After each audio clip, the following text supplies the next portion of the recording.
Hello ছোট্ট বন্ধুরা, মিনসি একাডেমিতে তোমাদের সকলকে স্বাগত। আর আমি অঙ্কিতা চ্যাটার্জি, তোমাদের বিজ্ঞান টিচার। আজকে আমি তোমাদের একটা মজার বিষয় নিয়ে পড়াশোনা করাবো। আর এটা এমনই মজাদার যে পড়ার সময় তোমার মনেই হবে না তুমি বইয়ের কোনো পড়া পড়ছো, মনে হবে দুটো বন্ধুর মধ্যে কোনো কিছু নিয়ে গল্প করছো। কারণ চ্যাপ্টারের নামটাই আমাদের ফেভারিট, খাদ্য। আমরা খাবার খেতে ভীষণভাবে পছন্দ করি। এই খাবারের ভীষণভাবে গুরুত্ব আছে, যদিও আমরা খাবার বলতেই মাথায় আসে বিরিয়ানি, ফুচকা এর মতো খাবার। কিন্তু আমি আজকে সেই খাবারের কথাও বলবো, তবে সব ধরনের খাবার নিয়েই আলোচনা করব। আমাদের ফেভারিট সাবজেক্ট খাবার, সেই খাবার নিয়েই আলোচনা আমার এখনের। খাবার খেতে ভালোবাসি, ভালো কথা, কিন্তু খাবার কেন খাই? খাবার খাওয়ার পেছনে মেন রিজনটা কি? কারণ এখন আমরা জানি বিরিয়ানির স্বাদ আছে, মাটন খেতে দারুণ লাগে, আইসক্রিম মুখ থেকে জল চলে আসে। কিন্তু এই খাবারগুলো একদম শুরুতে কেন আবিষ্কার হয়েছিল?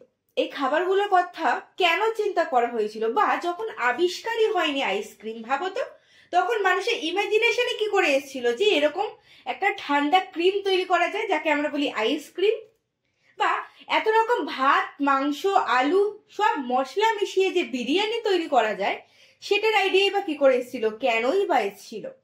টক, ঝাল, মিষ্টি নানান রকমের খাবার আমরা খাই, সবজি খাই, ফল খাই, এই এত রকমের খাবার আমরা খাই, তার দরকার কি? দরকার আছে কি? দরকার আছে, কেন দরকার আছে, কিভাবে সেই দরকারগুলো পূরণ করব, সেটা নিয়েই হচ্ছে আমাদের আলোচনা। আমরা দৈনন্দিন জীবনে বা প্রত্যেকদিন নানান রকম কাজ করি। যেমন ধরো, যারা চাষি আছেন তারা চাষ করেন, নর্মাল মানুষরা সিঁড়ি দিয়ে হেঁটে আমরা উপরে উঠি, দরকার পড়লে সকালবেলা মর্নিং ওয়াকে যাই, বা যারা লাফদড়িতে লাফানো পছন্দ করি তারা বিকেলবেলা খেলতে গিয়ে লাফদড়ি খেলি, ছেলেরা ফুটবল খেলে, আরো নানান রকমের খেলা। সব থেকে বড় কথা, খেলা শেষ হলে ঘুমোতে যাই, সকালবেলা ঘুম থেকে উঠে ব্রাশ করি, তারপর ব্রেকফাস্ট। এই যে বিভিন্ন রকমের কাজ আমরা করছি, সারাদিন নানান কাজ করছি, আরো অনেক কাজ করি। সেই কাজগুলো কিন্তু তোমরা আমাকে বলবে তোমরা সারাদিন আর কি কি কাজ করো। এই কাজগুলো করার জন্য কিছু তো একটা চাই। যখন শরীর খারাপ থাকে আমরা কি সব কাজগুলো আনন্দের সাথে করতে পারি? না। তাহলে আমাদের কিছু তো একটা প্রয়োজন রয়েছে, যার কারণে আমরা এই জিনিসগুলো করতে পারি। যেই জিনিসটা বা যেই পাওয়ারটা আমাদের মধ্যে আছে বলেই আমরা কথা বলতে পারি, খেতে পারি, ঘুমোতে পারি, হাঁটতে পারি, নানান কাজ করতে পারি। কি সেই কারণ আছে যেটার জন্য আমরা এত কিছু করতে পারি? সিক্রেট। আমাদের মধ্যে কিন্তু একটা পাওয়ার আছে, সেই পাওয়ারটার নাম কি জানো? তাকে বলি শক্তি। এই যে শক্তি, সেটাই আমাদের বিভিন্ন রকম যত কাজ আছে সব কাজ করার জন্যই প্রয়োজন এই শক্তির। তাহলে এই যে শক্তির প্রয়োজন, যেটার জন্য আমরা এত রকমের কাণ্ড কারখানা করতে পারি, এই শক্তি পাই কোথা থেকে?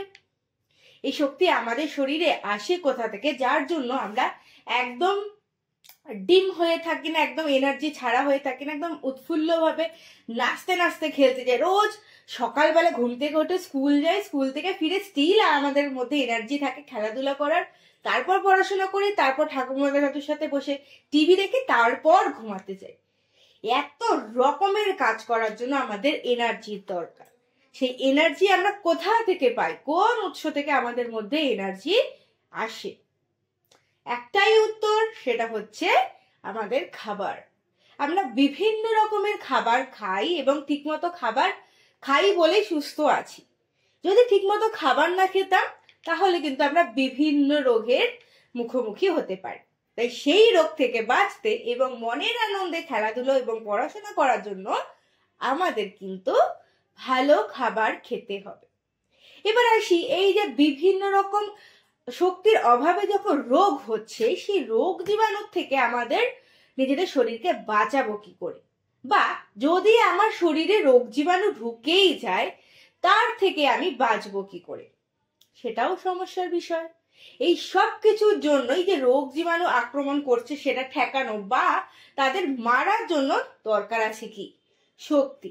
কিন্তু শক্তি থেকে কিভাবে আসে এই যে আমরা দৌড়ঝাঁপ করছি, আমাদের বিভিন্ন রকম এনার্জি কাজ করে, আমাদের শরীরের মধ্যে এনার্জি তৈরি করতে রোগ প্রতিরোধ ক্ষমতা তৈরি করার দরকার। রোগ প্রতিরোধ কি? যেই রোগটা আমাদের মধ্যে যাতে না হয় সেটার থেকে আমাদেরকে আটকাবে, সেই রোগ প্রতিরোধ করা এবং শক্তি তৈরি করা।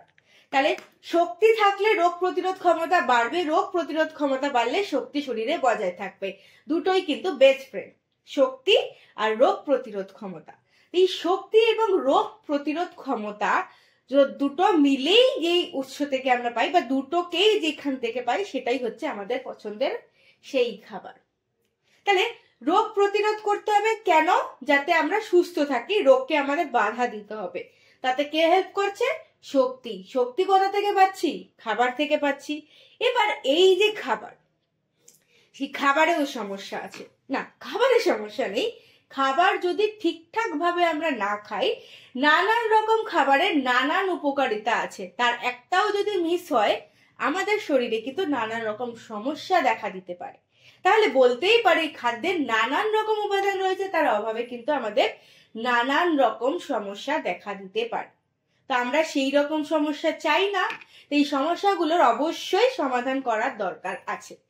খাদ্যের কোন উপাদানের কোনটা না থাকলে পরে আমাদের কি সমস্যা হয়, চলো জানা যাক। খাদ্যের উপাদানগুলির অভাবে কি হতে পারে। যদি ভিটামিনের অভাব হয় আমাদের শরীরে, তাহলে চোখের মধ্যে আমরা কিন্তু রাতে কম দেখবো, বাংলা ভাষায় যেটাকে বলি রাত কানা, অর্থাৎ সন্ধ্যে 6টার পর থেকে সূর্য ডুবে গেলেই আমরা কিন্তু চোখে দেখতে পাই না। যাদের, সবার নয়, যাদের ক্ষেত্রে ভিটামিনের অভাব থেকে তাদের ক্ষেত্রে এই রোগটা দেখা যায়। শুধু কি তাই? ভিটামিনের অভাবে হলে পরে আমাদের যে ঠোঁট, সেই ঠোঁটের মধ্যে কোণে বা জিভের মধ্যে দাগ পড়ে যায় বা ঘা হয়ে যায়। এই যে দেখতে পাচ্ছ এখানে ঘা হয়ে গিয়েছে। এই ধরনের জিনিস কিন্তু আমরাও নিজেদের মধ্যে মাঝে সাথে দেখি। এই ধরনের জিনিসের ক্ষেত্রে নর্মালি ভিটামিন সি এর অভাব হলে এই ধরনের জিনিস হয়। সেক্ষেত্রে টক জাতীয় খাবার বা অরেঞ্জ, টমেটো, এই ধরনের খাবার, লাল সবজি বা ফল আমরা কিন্তু খেতে পারি, বা লঙ্কা। ঝাল খাও তোমরা? জানো ঝাল কিন্তু ভীষণ উপকারী আমাদের শরীরের জন্য। আমাদের শরীরে এনার্জি বজায় রাখতে সাহায্য করে ঝাল। ঝাল খেলে আমাদের স্কিন ভালো থাকে। ঝাল খেলে আমাদের শরীরের কি বলবো, ঠোঁটের যে বিভিন্ন সমস্যা বললাম ভিটামিন সি এর অভাবের জন্য হয়, সেগুলো কিন্তু ঠিক হয়ে যায়। ভিটামিনের অভাবে মাড়ি ফুলে ওঠে, মাড়ি থেকে রক্ত পড়ার সমস্যাও দেখা যায়। তাহলে ভাবো, একটাই তো জিনিস ভিটামিন, সেটার অভাব হওয়ার জন্য আমরা রাত্রেবেলা চোখে দেখতেই পাচ্ছি না, আমাদের দাঁত থেকে রক্ত পড়ছে, আমাদের ঠোঁটে ঘা হয়ে যাচ্ছে। তাহলে সামান্য একটা খাবার তো খাইনি, তার জন্য এতগুলো রোগ হয়ে গেছে। বা ধরো খনিজ মৌলের কথা বলি, বিভিন্ন রকম মিনারেলস থাকে খাবারের মধ্যে। সেই খাবারে যদি মিনারেলস এর অভাব হয়, তাহলে এরকম খুব সহজেই হাড় ভেঙে যাওয়ার প্রবণতা আমাদের মধ্যে দেখা যায়। মানে বেশ কিছু দূর, হয়তো বা অনেকেরও হয় যে একতলার ছাদ থেকে নিচে পড়ে গেছে, স্টিল ফ্র্যাকচার হয়েছে, কিছু হয়নি। আবার কারো হয় হোঁচট খেয়ে শুধু পড়েছে। আমার বাড়ির এক্সাম্পলই বলছি। আমার বাড়িতে একজন পিসি আছেন, সে সোফা থেকে পড়ে গিয়েছিল। সোফার মধ্যে কোনোভাবে, বয়স্ক মানুষ ছিলেন, ঘুমিয়ে পড়েছিলেন, তো সোফা থেকে কোনোভাবে পড়ে গিয়েছে, তো হাতটা চাপা পড়েছে, তাতে হাত ভেঙে গিয়েছে। অথচ একতলার ছাদ থেকে যে পড়েছে তার কিছু হয়নি, ফ্র্যাকচার হয়েছে অফকোর্স, বাট ভেঙে যায়নি। তাহলে দুজনের মধ্যে বলতে পারি একজনের মিনারেলস এর অভাব রয়েছে হাড়ের ক্ষেত্রে। কারণ সোফা থেকে পড়লে কত দূর পড়ছে, কিন্তু ডিসব্যালেন্সে হাড় ভেঙে গিয়েছে। এর ক্ষেত্রে অভাব কার হচ্ছে? খনিজ মৌলের। ভয় পেও না, এই বিভিন্ন রকম অভাব যখন বলছি, তখন এই ধরনের জিনিসগুলো কার মধ্যে পাবে সেটাও বলে দেব। বাড়িতে সবকটা খাবার খাবে, তাহলেই শরীর সুস্থ থাকবে। আর হচ্ছে খনিজ মৌল আরো অভাব যদি দেখা দেয়, চোখের কোলে ফ্যাকাশে হয়ে যায়। তাহলে আমরা খাবার তো খাই, খাবারের মধ্যে উপকারিতাগুলো জেনে যদি খাবার খাই, তাহলে এই ধরনের সমস্যা কিন্তু আমাদের হওয়া সম্ভবই নয়। আর যেহেতু আমরা আগে থেকেই জেনে যাচ্ছি কার মধ্যে কি আছে, সুতরাং এই জিনিসটা আমাদের হবেই না। সুতরাং মন দিয়ে শোনো আমি কি বলছি। এবার আসি খাদ্যের প্রধান উপাদানগুলোকে। যে বলছিলাম ভিটামিনের অভাব হয়, খনিজ মৌল বা মিনারেলস এর অভাবে। শুধু কি তাই? আরো অনেক রকমের খাবার আছে, যেমন শর্করা আছে, প্রোটিন আছে, লিপিড আছে, ভিটামিন আছে, জল খাওয়া ভীষণ দরকার সেটা আমরা জানি, মিনারেলস আছে, বিভিন্ন রকম খাদ্যতন্তু আছে, একে ফুড সিস্টেম বলা যায় বা ফুড ফাইবার বলতে পারি।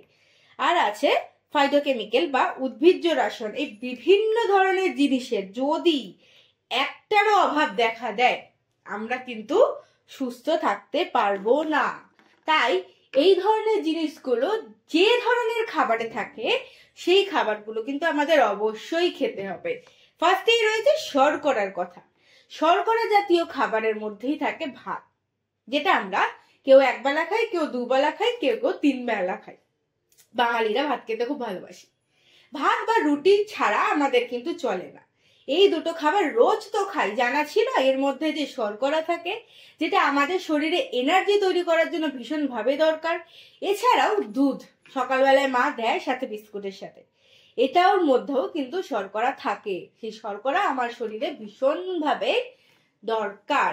আর বিভিন্ন রকম ফল খাই, তার মধ্যেও কিন্তু শর্করা আছে।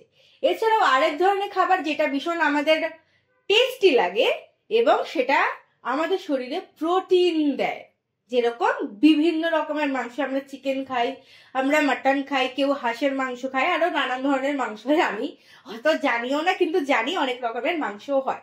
তো সেই সব রকমের মাংস থেকেই আমরা কিন্তু প্রোটিন পাই। এগুলো মেনলি প্রাণীজাত খাবার থেকে আমরা বেশিরভাগ প্রোটিন পাই। প্রাণীজাত খাবার কি? যেটা বিভিন্ন প্রাণী থেকে পাচ্ছি, এটা তো গাছ থেকে পাচ্ছি না। তাহলে প্রাণীজাত খাবার যেগুলো আছে, মাংস আছে, ডিম আছে, এই ধরনের খাবারগুলো থেকে আমরা প্রোটিন পাই। এবং মাছ বিশেষত ছোট মাছ বেশি না ভেজে যদি রান্না করা হয় তার অনেক উপকারিতা থাকে। মাকে বলতে পারো ছোট মাছ এনে কম ভেজে যদি ঝোল করে দেয় চোখ খুব ভালো থাকে। এবার আসি লিপিড, যেটা খেতে টেস্টি হয় এবং উপকারী হয়। যেমন বিভিন্ন রকম অয়েল জাতীয় খাবার, মাখন আছে, বিভিন্ন রকমের তেল আছে, সর্ষের তেল আছে, রিফাইন তেল আছে। আমরা পাম অয়েল খাই, পাম অয়েলটা হেলদি নয়, আনহেলদি, ওটা বাদ দিয়ে সোয়া অয়েল আছে, সয়াবিনের অয়েল যেটাকে বলি। এরকম বিভিন্ন জিনিসের যে তেলগুলো আছে, বা বাদাম থেকেও তেল হয়, বাদাম তেল হোক বা বাদাম, এগুলোর মধ্যেও কিন্তু প্রোটিন আছে, লিপিড আছে। এছাড়া নারকেলের তেল হয়, সেই নারকেল খেলেও তার মধ্যেও লিপিড থাকে। আর যেটা দরকার সেটা আমরা রোজ খাই এবং আমরা জানি এর উপকারিতা কতটা আছে, সেটা হচ্ছে জল। জলের মধ্যে আমরা এক রকমেরই জল খাই, পানীয় জল। তবে আমরা যে বিভিন্ন রকম ফল খাই তার মধ্যেও কিন্তু বিভিন্ন রকমের রস খাই না, তো তাহলে ফলের মধ্যেও তো জল আছে। তো যখন আমরা তরমুজ খাচ্ছি, যখন আমরা আম খাচ্ছি, যখন আমরা বিভিন্ন রকমের লেবু খাচ্ছি, তার মধ্যে প্রচুর জল থাকে। তো সেগুলো আমাদের শরীরের জন্য ভীষণভাবে দরকার। শুধুমাত্র বিভিন্ন রকম ফল বা গাছের ফল বা এবং জল ছাড়াও সবজির মধ্যেও কিন্তু নানান রকমের অবস্থাতে জল থাকে। পেঁপে খাই, বিভিন্ন রকম টমেটো খাই, এই ধরনের যে সবজিগুলো আছে, এই ধরন বলবো না, ম্যাক্সিমাম সবজিতেই কম হোক বেশি হোক জল আছে।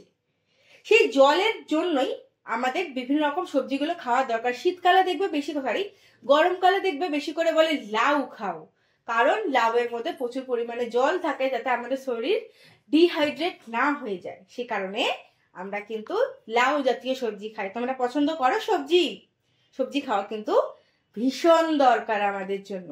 আর আছে কিছু কালারফুল ইম্পর্টেন্ট ভিটামিনের কনসেপ্ট। ফার্স্টেই বলছিলাম টমেটো, ভিটামিন সি আছে টমেটোর মধ্যে।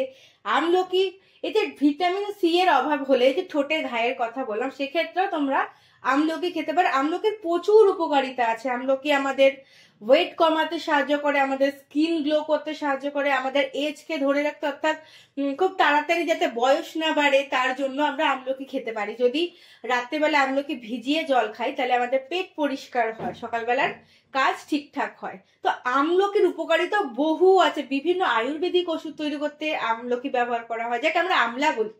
টিভিতে দেখবে আমলা অয়েল বিক্রি হয়, আমলা দিয়ে শ্যাম্পু তৈরি হয়, এখন সবকিছুতে অনেক কিছুতেই আমলা জুস আলাদা করে বিক্রি হয়। এই জিনিসগুলো আমাদের প্রচুর উপকারে লাগে, এর মধ্যে প্রচুর পরিমাণে ভিটামিনও আছে। তাহলে আমলকি কিন্তু ভীষণ উপকারী একটা জিনিস। তার সাথে আমরা যে রুটি খাচ্ছি আটা, সেই আটার মধ্যেও ভিটামিন রয়েছে। গাজরের মধ্যে ভিটামিন রয়েছে, গাজরের মধ্যেও রয়েছে ভিটামিন সি। অরেঞ্জ কালারের যে সবজিগুলো আছে, এই গাজর খেলেও আমাদের স্কিন খুব ভালো থাকে, ওয়েট লস করতে গাজর কিন্তু ভীষণভাবেই সাহায্য করে। হেলদি যদি গাজর রান্না না করে কাঁচা অবস্থায় খাওয়া যায়। এই ধরনের সবজি যেগুলো স্যালাড হিসাবে আছে সেগুলো স্যালাড হিসাবে খাওয়াই ভালো। এগুলো বেকড খেলে পরে উপকারিতা পায় কিন্তু অতটাও ভালো নয়। কিন্তু বাচ্চারা যেহেতু একদম ছোট বাচ্চারা দেখবে এগুলো সেদ্ধ করে খাওয়ানো হয়, তার কারণ হচ্ছে তারা একদম ছোট বাচ্চা তো গাজর খেতে পারে না, তাই তাদেরকে সেদ্ধ করে যেইটুকু ভিটামিন দেওয়া যায়। তো তোমরা তো ভালো শক্তিশালী দাঁত আছে তোমাদের, তাই না? তাহলে তোমরা কিন্তু গাজর রান্না করে খেতেই পারো, কিন্তু কাঁচা খাওয়ারও চেষ্টা করবে ভালো করে ধুইয়ে নিয়ে। এছাড়াও বিভিন্ন রকম মিনারেলস আছে দুধের মধ্যে। আর বিভিন্ন রকম নুন খাই আমরা, সন্দব লবণ খাই, নর্মাল খাবারের সাথে যে নুন দেয় সেই নুন খাই, বিট লবণ খাই। এই ধরনের বিভিন্ন রকম যে নুনগুলো আছে সেগুলোর মধ্যে প্রচুর পরিমাণে মিনারেলস রয়েছে। এছাড়াও চাল ভাত যেটা ছাড়া আমাদের চলেই না, তার মধ্যেও মিনারেলস আছে। আর শীতকাল আসলে যেটাকে আমরা প্রচন্ডভাবে মিস করি সেটা হচ্ছে গুড়। কারণ গুড়ের পায়েস হবে, গুড়ের পিঠা হবে, গুড়ের পুলি হবে, নানান সন্দেশে গুড় দেওয়া হবে। গুড় ছাড়া আমাদের চলবেই না, শুধু গুড় দিয়েও রুটি সকালবেলায় খাওয়াই যায়।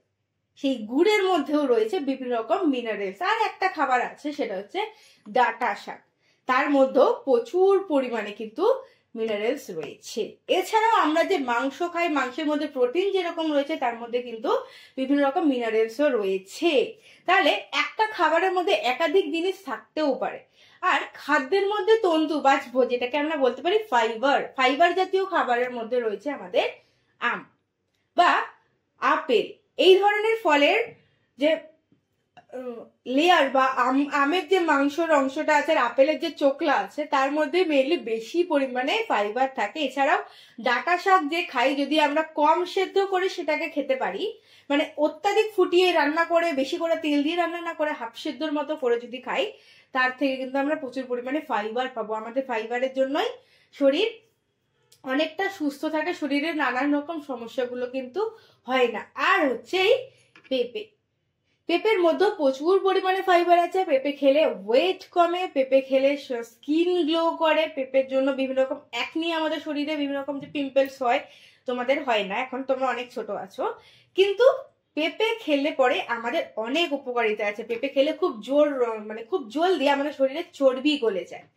সেটা পাকা পেঁপে খাই বা কাঁচা পেঁপে খাই, দুটোর ক্ষেত্রেই আমরা যদি চেষ্টা করি কাঁচা অবস্থায় খাবার রান্না না করে, তাহলে ভীষণ উপকারী। আর ফাইবার পাই আমরা ওটসের এখন খিচুড়ি খাই, ওটসের এখন নানা রকম জিনিস বানিয়ে খাই, ইডলি বানিয়ে খাই। এগুলোর টেস্টি যেরকম তার সাথে সাথে কিন্তু উপকারিতাও আছে। আরেকটা যেটা খাবার তোমরা খাও না, বড়রা খায়, কিন্তু এর মধ্যেও উপকারিতা আছে, যেমন চা বা এটা পাকা আমের ক্ষেত্রে বলতে পারি। পাকা আমের মধ্যে উদ্ভিজ্জ বিভিন্ন রকম জিনিসপত্র আছে, রাসায়নিক পদার্থ আছে, যেগুলো আমাদের যে হজম ক্ষমতা সেটাকে বুস্ট করতে সাহায্য করে। এক ফালি আম যদি খাওয়ার আগে বেশ কয়েক ঘন্টা আগে খাই, তাহলে আমাদের খাবারটা হজম হতে সুবিধা হয়। এবং পেঁপে নর্মালি সকালের দিকে যদি খাই তাহলে ভীষণ উপকারী হয় পেঁপে খাওয়া। পাকা পেঁপে তো আর পাপা হয়ে যাচ্ছে আমার। ছোটবেলা থেকে আজ অব্দি আমি এই জিনিসটা ঠিক করতে পারলাম না, কাঁচা পেঁপে বা পাকা পেঁপে। অল টাইম গুলা তোমরা পারো এই জিনিসটা বলতে? আমার অল টাইম গুলা এই জিনিসগুলো ঠিকঠাক আসেই না। তাই হোক, এই যে একটা খাদ্যের মধ্যে আমি মাংসের কথাই যে বলছিলাম, মাংসের মধ্যে বিভিন্ন রকমের গুণ রয়েছে। তার মানে প্রোটিনও রয়েছে তার মধ্যে, ফাইবারও রয়েছে তার মধ্যে, ভিটামিনও আছে তার মধ্যে। হ্যাঁ, ভিটামিনটা নেই, বাকিগুলি তো আছে। মোদ্দা কথা, একটা খাবারের মধ্যে অনেকগুলো গুণ পাচ্ছি বা অনেক রকমের উপাদান পাচ্ছি। তাহলে এই একটা খাদ্যের মধ্যে একাধিক উপাদান আছে। এরকম কি কি জিনিস আমরা পেয়েছি? আমরা দুধ খাই। এই যে দুধ খাই, বলো দেখি দুধের মধ্যে কোন কোন উপাদান রয়েছে? দুধের মধ্যে কিন্তু অনেক উপাদান আছে। যেমন ধরো আছে শর্করা, প্রোটিন, মিনারেলস। এই সব কটা জিনিস পাওয়ার জন্য একটাই খাবার খেতে হবে, কি? গরম দুধ। সকালবেলাও খেতে পারো, রাত্রেবেলাও খেতে পারো। এছাড়া গম যে খাই, গম বা আটা খাই, গম খাই না আমরা, গম ভাঙিয়ে আটা হয়, সেই গমের মধ্যে ভিটামিন আছে, প্রোটিন আছে, মিনারেলস আছে। গম কিন্তু আমাদের খাবার হজম করতে, পাচনতন্ত্রের কাজের জন্য খুব সাহায্য করে। গম বলতে রুটি খাই যে, সেই রুটি কিন্তু আমাদের এইসব জিনিসগুলো দেয়। বা এই যে বলছিলাম আমলকির কথা বলে শেষ করতে পারবো না। আমলকির মধ্যে যেমন ভিটামিন আছে সেরকম জলও আছে এবং আমলকির মধ্যে প্রচুর গুণ আছে, প্রচুর আয়ুর্বেদিক গুণ রয়েছে, যেটা আমি যদি এখনো বলা শুরু করি তোমাদেরকে বলে শেষ করতে পারবো না। রোজ সকালে এক ফালি করেও যদি কাঁচা আমলকি বা শুকনো আমলকি খাওয়া যায়, তার উপকারিতা বিশাল। এবং এর এফেক্ট এমন নয় যে তুমি খাচ্ছ বলে সেই দিনকে এফেক্ট পাবে, এর এফেক্ট বহুদিন অবধি থাকে। যে বিভিন্ন রকম হিরোইনদের দেখো বা হিরোদের দেখো না, যে 50 বছর হয়ে গেছে, 60 বছর হয়ে গেছে, স্টিল মুখ দেখতে আমাদের ঠাকুমাদের মতো হয়ে যায়নি, যে বয়স্ক কুচকে যায়নি স্কিন। তার পেছনে রহস্যই এটা। এরা সকালবেলা উঠে আমলকির রস খায়, খেয়াল করে দেখতে পারো এদের স্কিন কিন্তু এতটাও কুচকে যায় না বয়স অনুযায়ী। তার কারণ এরা এই আয়ুর্বেদিক জিনিসগুলোর, এই যে তোমাদের ক্লাসের পড়াশোনাটা, এটা কিন্তু অনেকদিন আগেই করে ফেলেছে এবং সেটা মাথায় রেখে বিভিন্ন রকম ফল শাকসবজি এগুলোকে খায়। সেই কারণে স্কিন কিন্তু এদের এত সুন্দর হয়, এরা দেখতে এত সুন্দর হয়, এদের ওয়েট এত সুন্দর থাকে। এছাড়াও আপেল খেতে ভালোবাসি অনেকেই আছে। এই আপেলের মধ্যে প্রচুর গুণ পায়। কি কি? এর মধ্যে লিপিড আছে, মিনারেলস আছে, ভিটামিন আছে। এরপর আসি মাছ। আমরা মাছ খেতে সবাই ভালোবাসি, বাঙালি মাছে ভাতে বাঙালি বলা হয় সব সময়ের জন্যই। এই মাছ ভাত বা ভাতের সাথে মাছের কনসেপ্ট শুধুমাত্র টেস্টের জন্য নয়, মাছের মধ্যেও রয়েছে লিপিড, খনিজ মৌল, ভিটামিন। এছাড়াও আমি যে আপেলের কথা বললাম, আপেলের মধ্যে ছিল শর্করা, বিভিন্ন রকমের স্টার্চ বা ওই কর্নফ্লাওয়ার আমাদের রান্নায় দেয় না, বিভিন্ন রকম সেই কর্নফ্লাওয়ার এবং জল ছিল আপেলের মধ্যে। এবার মাছের মধ্যে কি রয়েছে? মাছের মধ্যে রয়েছে লিপিড, খনিজ মৌল আর ভিটামিন। তাহলে আমাদের সব রকম খাবার কিন্তু খাওয়া দরকার, যার মধ্যে শর্করা আছে, যার মধ্যে ভিটামিন আছে, মিনারেলস আছে, যার মধ্যে বিভিন্ন রকম ফাইবারস আছে। সব ধরনের খাবার খেলে, টেস্টি খাবার, হেলদি খাবার, এই সব ধরনের খাবার খেলেই আমরা কিন্তু নিজেদেরকে সুস্থ রাখতে পারবো সহজে। আমরা দুর্বল হয়ে পড়বো না এবং আমাদের শরীরের শক্তিকে কাজে লাগাতে পারবো। বোঝা গিয়েছে? কাজে লাগাবে তো তোমরা? চলো নেক্সট কি আছে দেখা যাক।